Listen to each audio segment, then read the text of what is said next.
Petrol, diesel മുതലായ fossil ഇന്ധനങ്ങൾ ഇനി എത്ര കാലം കൂടി നമുക്ക് ലഭ്യമാണ്? നിലവിലെ ഉപയോഗക്രമം പ്രകാരം ഈ നൂറ്റാണ്ടിൽ തന്നെ അവയുടെ ഉറവ വറ്റും. അല്ലെങ്കിൽ നമുക്ക് പ്രാപ്യമല്ലാത്ത തരത്തിൽ വിലവർധന ഉണ്ടാകും. അതെ, വരും കാലം ബദൽ ഊർജത്തിൻ്റേതാണ്. നിരത്തുകളിൽ ഇലക്ട്രിക് വാഹനങ്ങൾ നിറയുന്ന കാലം വിദൂരമല്ല. അതിനായി നമ്മുടെ രാജ്യം എത്രമാത്രം ഒരുങ്ങിയിട്ടുണ്ട്? പരിമിതികളിൽ പരിതപിക്കുന്നതിലല്ല, മുന്നേ നടക്കുന്നതിലാണ് കാര്യം. ഇലക്ട്രിക് വാഹനങ്ങൾക്കുള്ള ബാറ്ററികൾ നിർമ്മിക്കുന്നതിനായുള്ള അസംസ്കൃത വസ്തു തേടി ഭാരതം 4077 കോടി രൂപ ചെലവഴിക്കുകയാണ്. ആഴക്കടലിൽ ഒളിഞ്ഞിരിക്കുന്ന യഥാർത്ഥ മുത്തും പവിഴവും തേടി. അതെ, അമൂല്യ ധാതുസമ്പത്തുകൾ തേടി ഭാരതം നടപ്പിലാക്കുന്ന സമുദ്രയാൻ പദ്ധതിയെക്കുറിച്ചാണ് പറയാനുള്ളത്.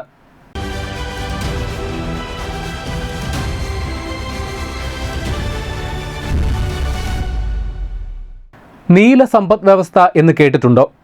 സമുദ്രത്തിൻ്റെ ആരോഗ്യത്തിനോ വിഭവങ്ങൾക്കോ കോട്ടം വരുത്താതെ സാമ്പത്തിക വളർച്ചയ്ക്കും മെച്ചപ്പെട്ട ഉപജീവന മാർഗത്തിനും ജോലിക്കും വേണ്ടി കടലിൻ്റെ പ്രകൃതി വിഭവങ്ങൾ ഉപയോഗിക്കുക എന്നതാണ് നീല സമ്പദ് വ്യവസ്ഥ കൊണ്ട് ഉദ്ദേശിക്കുന്നത്. സമുദ്ര പ്രവർത്തനങ്ങളെ വളർച്ച, സുസ്ഥിരത, ദേശീയ സുരക്ഷ എന്നിവയുമായി ബന്ധിപ്പിക്കുന്ന എല്ലാ സമുദ്ര തീരദേശ വിഭവങ്ങളും അടിസ്ഥാന സൗകര്യങ്ങളും ഉൾപ്പെടുന്ന സമ്പദ് വ്യവസ്ഥയുടെ ഭാഗമായി ഭൗമശാസ്ത്ര മന്ത്രാലയം നീല സമ്പദ് വ്യവസ്ഥയെ നിർവചിച്ചിരിക്കുന്നു. സമുദ്രങ്ങളെ വെറും ജലചൂഷണ മേഖലകളായിട്ടല്ല, മറിച്ച് കാലാവസ്ഥാ പ്രതിരോധം, ശുദ്ധമായ ഊർജം, തീരദേശ ഉപജീവന മാർഗങ്ങൾ, ആധുനിക സമുദ്ര അടിസ്ഥാന സൗകര്യങ്ങൾ എന്നിവയ്ക്കായുള്ള ഉപാധിയായാണ് നീല സമ്പദ് വ്യവസ്ഥയിൽ കാണുന്നത്. ഭാരതത്തിൻ്റെ തീരപ്രദേശം ഏകദേശം 7516.6 കിലോമീറ്റർ ഉണ്ട്. മത്സ്യബന്ധനം, അനുബന്ധ മേഖലകൾ എന്നിവയിൽ 30 ദശലക്ഷത്തോളം പേർ ഉപജീവനം തേടുന്നു. മത്സ്യ ഉൽപ്പാദനത്തിൽ ആഗോളതലത്തിൽ 8% ഉൽപ്പാദനം നമ്മുടെ രാജ്യത്ത് നടക്കുന്നുണ്ട്. അതിനാൽ തന്നെ രാജ്യത്തിൻ്റെ വളർച്ച സമുദ്രവിഭവങ്ങളുടെ ശരിയായ ചൂഷണവുമായി ബന്ധപ്പെട്ടിരിക്കുന്നു. ഇതാണ് നീല സമ്പദ് വ്യവസ്ഥ എന്ന ആശയത്തെ പ്രസക്തമാക്കുന്നത്. സമുദ്ര തീരദേശ വിഭവങ്ങളുടെ സുസ്ഥിര ഉപയോഗവുമായി സാമ്പത്തിക വികസനത്തെ സംയോജിപ്പിക്കലാണ് ലക്ഷ്യം. ഭൂമുഖത്തും ബഹിരാകാശത്തും നാം ഇതുവരെ കണ്ടെത്തിയതിലും വലിയ അത്ഭുതങ്ങൾ നമ്മുടെ സമുദ്ര അടിത്തട്ടുകളിൽ ഒളിഞ്ഞിരിക്കുന്നു എന്ന് പറഞ്ഞാൽ അതിൽ അതിശയോക്തിയില്ല. അത്തരം സാധ്യതകൾ രാജ്യ പുരോഗതിക്ക് വിനിയോഗിക്കാനായി 2021 ഭാരത സർക്കാർ ഒരു മഹാദൗത്യം ഏറ്റെടുത്തു. ആഴക്കടലിലെ ധാതു നിക്ഷേപങ്ങളും ജൈവ വൈവിധ്യങ്ങളും പര്യവേഷണം ചെയ്യുന്നതിനും സുസ്ഥിരമായി ഉപയോഗിക്കുന്നതിനുമായി ഭൗമശാസ്ത്ര മന്ത്രാലയം ഡീപ്പ് ഓഷ്യൻ മിഷന് തുടക്കമിട്ടു. 5 വർഷം കാലാവധി നിശ്ചയിച്ച ഈ പദ്ധതി പ്രകാരം ആഴക്കടലിലെ വിഭവങ്ങൾ പര്യവേഷണം ചെയ്യുക, ഇതിനായി അത്യന്താധുനിക സാങ്കേതികവിദ്യ വികസിപ്പിക്കുക, ജൈവ വൈവിധ്യം സംരക്ഷിക്കുക എന്നിവ നിർവഹിക്കും. മധ്യ ഇന്ത്യൻ സമുദ്രതടത്തിൽ നിന്ന് പോളിമെറ്റാലിക് നൊഡ്യൂളുകൾ കണ്ടെത്തുക എന്നതാണ് പദ്ധതിയുടെ പ്രധാന ലക്ഷ്യം. സമുദ്രത്തിൻ്റെ അടിത്തട്ടിൽ കാണപ്പെടുന്ന ധാതുസമ്പന്നമായ പാറക്കഷണങ്ങളാണ് ഇവ. മാംഗനീസ്, ഇരുമ്പ്, ചെമ്പ്, നിക്കൽ, കൊബാൾട്ട് എന്നിവയുടെ മിശ്രിതമാണ് ഇത്തരം പോളിമെറ്റാലിക് മൊഡ്യൂളുകൾ. ഒരു കക്ക കഷ്ണത്തിലോ അഗ്നിപർവ്വത കണികയ്ക്കോ ചുറ്റും സമുദ്രജലത്തിൽ നിന്നുള്ള ധാതുക്കൾ ദശലക്ഷക്കണക്കിന് വർഷങ്ങളായി അടിഞ്ഞുകൂടിയാണ് ഇവ രൂപപ്പെടുന്നത്. ലോകത്തിലെ എല്ലാ സമുദ്രങ്ങളിലും 4000 മുതൽ 6000 മീറ്റർ വരെ ആഴത്തിൽ ഇവയുണ്ടെങ്കിലും പസഫിക് സമുദ്രത്തിലെ ക്ലാരിയോൺ ക്ലിപ്പർട്ടൺ സോൺ, മധ്യ ഇന്ത്യൻ മഹാസമുദ്രം എന്നിവിടങ്ങളിലാണ് ഇവ ധാരാളമായി കാണപ്പെടുന്നത്. ഇലക്ട്രോണിക്സ് ഉപകരണങ്ങൾ, പുനരുപയോഗിക്കാവുന്ന ഊർജ്ജ സംവിധാനങ്ങൾ, ബാറ്ററികൾ എന്നിവയുടെ നിർമ്മാണത്തിനാവശ്യമായ വിലയേറിയ ലോഹങ്ങൾ ഇതിൽ അടങ്ങിയിരിക്കുന്നു. വരും കാലം ഫോസിൽ ഇന്ധനങ്ങൾക്ക് പകരം സൗരോർജ്ജവും ആണവോർജ്ജവും സാർവത്രികമാകുമ്പോൾ ഇത്തരം അമൂല്യ ധാതുസമ്പത്തുകളുടെ ലഭ്യത ഉറപ്പാക്കുന്ന രാജ്യം ലോകം ഭരിക്കുമെന്ന് ചുരുക്കം. സമുദ്രത്തിൽ 6000 മീറ്റർ ആഴത്തിലേക്കിറങ്ങി പര്യവേഷണം നടത്തുക എന്നത് ശ്രമകരമായ ദൗത്യമാണ്. നമ്മുടെ സൈനിക അന്തർവാഹിനികൾക്ക് 300 മീറ്റർ വരെ ആഴത്തിലേക്ക് ഊളിയിടാനേ കഴിയൂ എന്നും മനസ്സിലാക്കണം.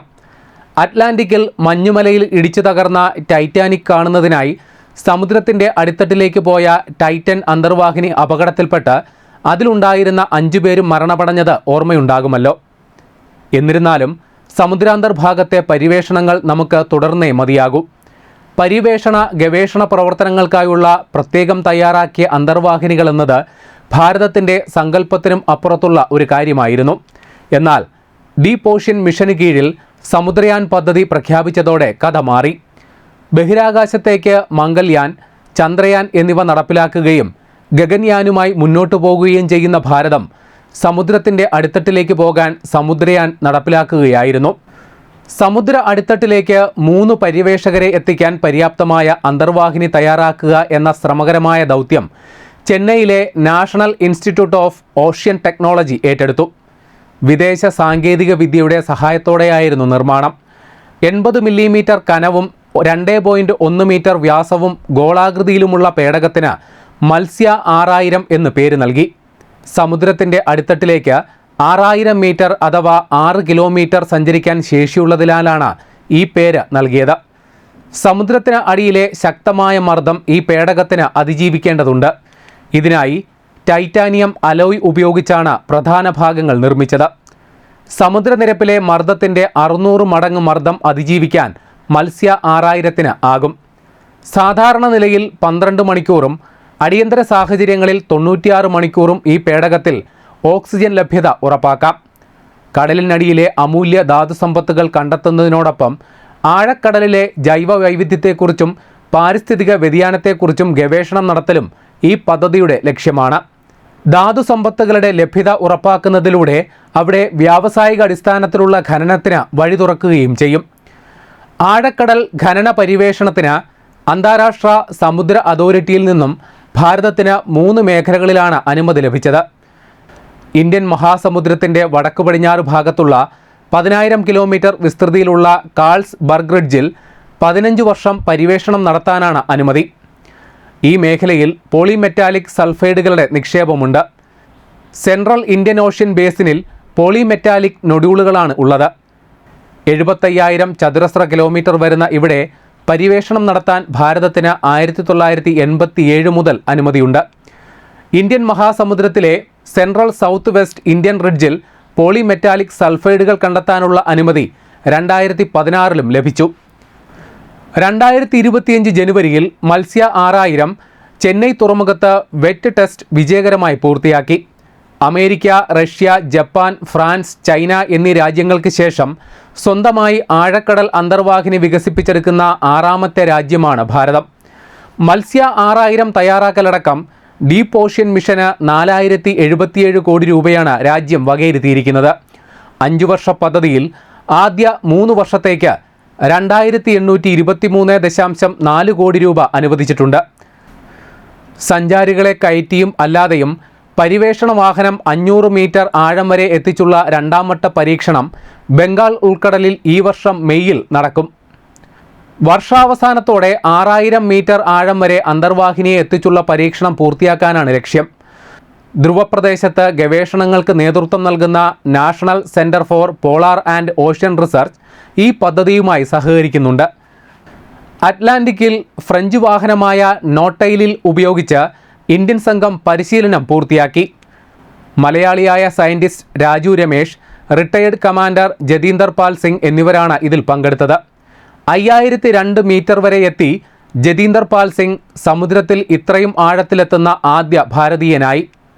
നാഷണൽ ഇൻസ്റ്റിറ്റ്യൂട്ട് ഓഫ് ഓഷ്യൻ ടെക്നോളജിയിലെ മലയാളി ശാസ്ത്രജ്ഞൻ ജി ഹരികൃഷ്ണൻ്റെ നേതൃത്വത്തിലുള്ള സംഘമാണ് മത്സ്യ 6000 രൂപകൽപ്പനയിലും നിർമ്മാണത്തിലും നിർണായക പങ്ക് വഹിച്ചത്. ബാറ്ററി ഉപയോഗിച്ച് പ്രവർത്തിക്കുന്ന മത്സ്യ 6000-ന് സമുദ്രത്തിൻ്റെ അടിത്തട്ടിൽ സഞ്ചരിക്കുന്നതിന് പ്രൊപ്പൽഷൻ സംവിധാനവും നിയന്ത്രണത്തിനായി പ്രൊപ്പല്ലറും ഉണ്ട്.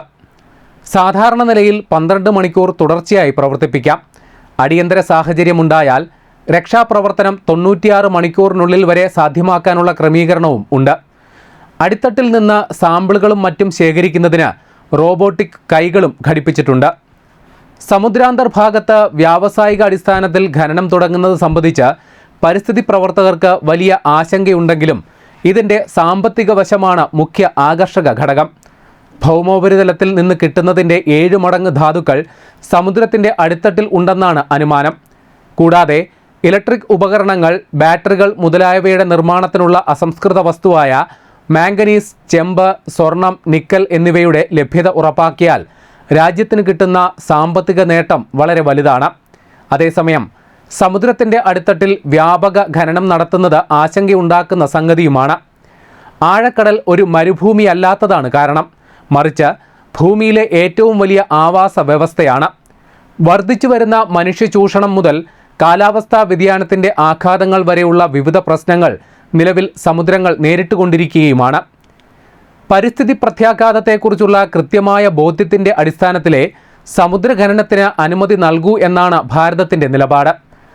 പ്രകൃതി വിഭവങ്ങൾ രാജ്യത്ത് പരിമിതമായ അളവിൽ മാത്രം ഉള്ളതിനാൽ സമുദ്ര വിഭവങ്ങൾ പരമാവധി പ്രയോജനപ്പെടുത്തേണ്ടത് അനിവാര്യമാണെന്നും വിശദീകരിക്കുന്നുണ്ട്. ഏതായാലും നമ്മുടെ ജലസമ്പത്തിന് കീഴെ ഒളിഞ്ഞിരിക്കുന്ന നിധിശേഖരങ്ങൾ പരമാവധി പ്രയോജനപ്പെടുത്താൻ നമുക്കാവട്ടെ എന്ന് പ്രത്യാശിക്കാം.